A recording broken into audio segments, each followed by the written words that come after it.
So do y'all remember when Kash Patel said that there was no evidence that Epstein trafficked to anyone other than himself? We all immediately said, wait a minute, that ain't right. We all knew that was wrong because even Kash Patel had said in the past that that wasn't true. Well, that story now has a bigger hole in it because the Commerce Secretary, Howard Lutnick, has came out and pretty much just blew that excuse all to hell. I'm going to be reading you an article here from The Hill, but before I do, I want to remind you that if you haven't already, be sure and hit that subscribe button. We're on the road to 1 million subscribers.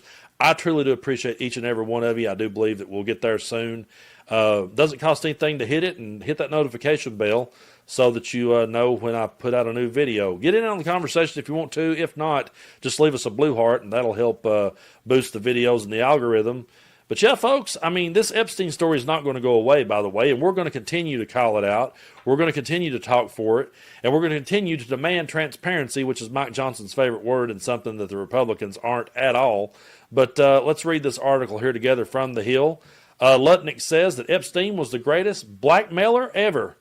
So yeah, Commerce Secretary Howard Lutnick called convicted sex offender Jeffrey Epstein the greatest blackmailer ever in an interview published on Tuesday. Lutnick told Podforce One host Miranda Devine that Epstein was a disgusting person from whom he and his wife kept their distance. The Commerce Secretary, who was Epstein's ex-neighbor, described to Devine his interaction with the financier during the tour of Epstein's home. Lutnick said the space was centered around a massage table, surrounded with candles. I say to him, massage table in the middle of your house? How often do you have a massage? And he says, every day, Lutnick told Devine. And then he likes to get weirdly close to me and he says, and the right kind of massage. Lutnick said he and his wife immediately left and that he decided he will never be in the room with that disgusting person ever again. The secretary said the wealthy were welcomed in Epstein's space to get a massage, and some frequently took him up on the offer. They get a massage. That was the M.O. Get a massage. Get a massage. And what happened to that massage room, I'm assuming, was on video, Lutnick said. This guy was the greatest blackmailer ever. He blackmailed people. That's how he had money, he added. President Trump, Elon Musk, Prince Andrew, and others have had their ethics questioned over close ties with Epstein, who was convicted of sex crimes. Members of Congress have been pushing for transparency among elected officials who were associated with the deceased convict.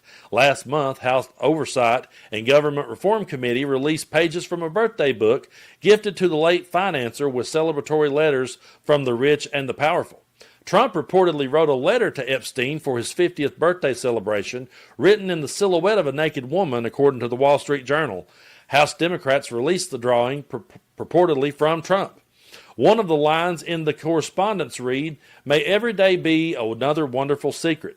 Now, the president has denied writing and signing this letter, in addition to any wrongdoing tied to his association with Epstein. However, the card has cast doubt on his claims of innocence for some voters who pushed for his second term on the campaign trail.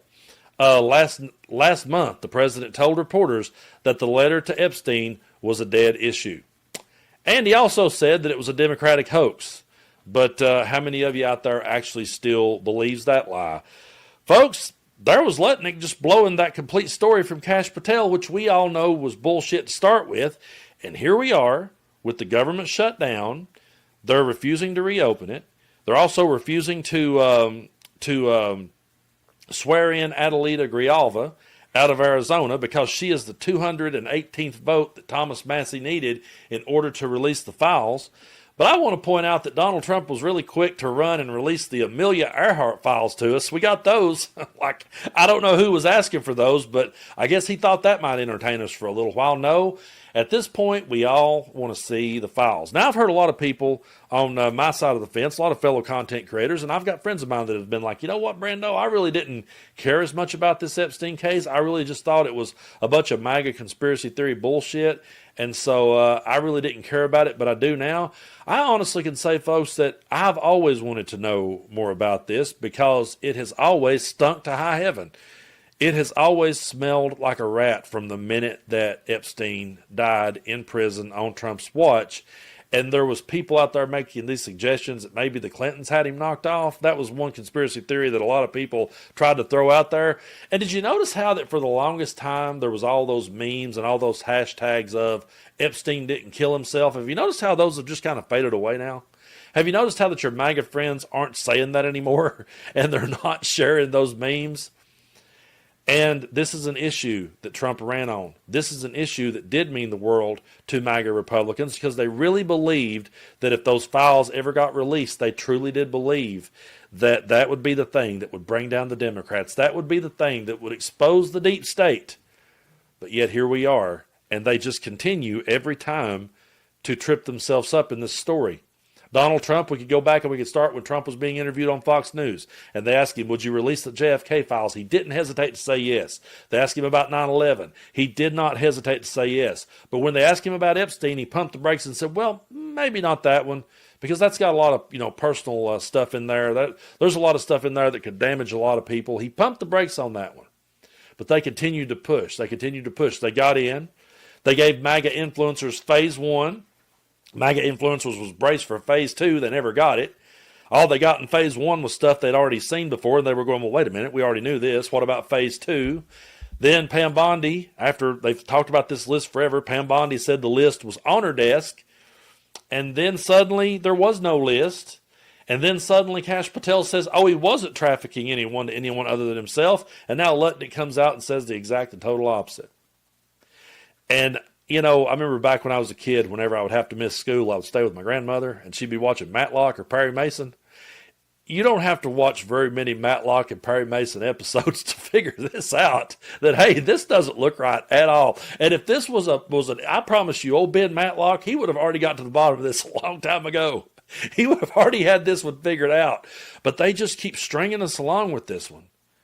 And we keep demanding that the files be released, and they keep finding every reason under the sun to not release them. They're even stopping swearing in the Congresswoman so they don't have to release them. And I'm not Ben Matlock or Perry Mason, but I think it's kind of obvious, ain't it? Either Donald Trump is guilty of something or he's protecting people that is. There's one of two things. Otherwise, this would be his big moment. Hell, this should be, if you really stop and think about Donald Trump for a second, he should be doing really well today because he claims that he's just raked in $17 trillion. So, hell, our economy should be absolutely booming. He should be the hero of the day if he raked in $17 trillion, and then he could expose the deep state by just releasing the files. Can you imagine what a parade he could really have if he wanted to? Why isn't he?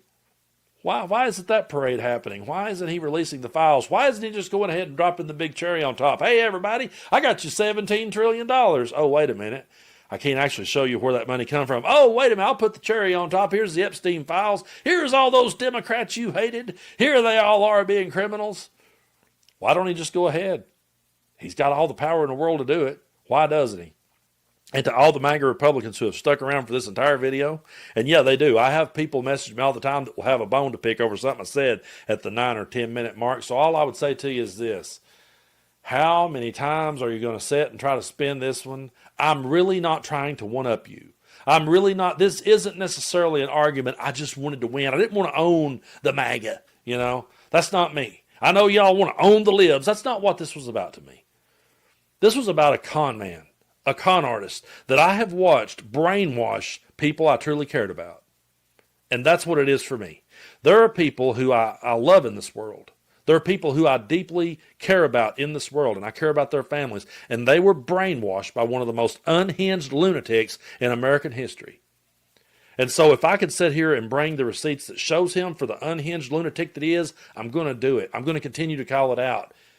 And yeah, I'm gonna keep saying it till somebody starts to go, hey, yeah, you know what?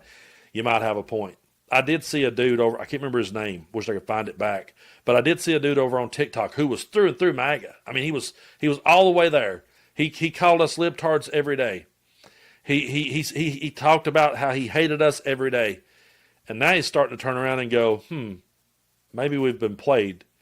Maybe the enemy from within isn't that liberal who I want to own. More people's going to have to wake up to this, folks, or otherwise we're just going to continue to circle the drain. I think back to that George Carlin interview where he said, we're circling the drain, and I'm just a notebook guy, sitting back taking notes. I don't know if we're circling the drain or we're already in the toilet. I don't know. But I miss George Carlin. He was a huge hero. I wished he was still around to try to help us make sense of this one. When we've got comedians running to Saudi Arabia to take blood money, I really wish that we had Carlin here to call it out for what it is. We do have some good people that are out there calling it out, and we're going to continue to do so. But yeah, that's the world we live in. We live in a world where people are just so obsessed with owning the other side that they can't just admit that, hey, this is wrong. You know, to me, it's not about right and left. It's about right and wrong. This story, too, will probably get completely glossed over by the mainstream media. There won't be much said about it. And then people like us will be told, they're just trying to stir the pot. No, we're trying to wake people up, and we're not going to stop.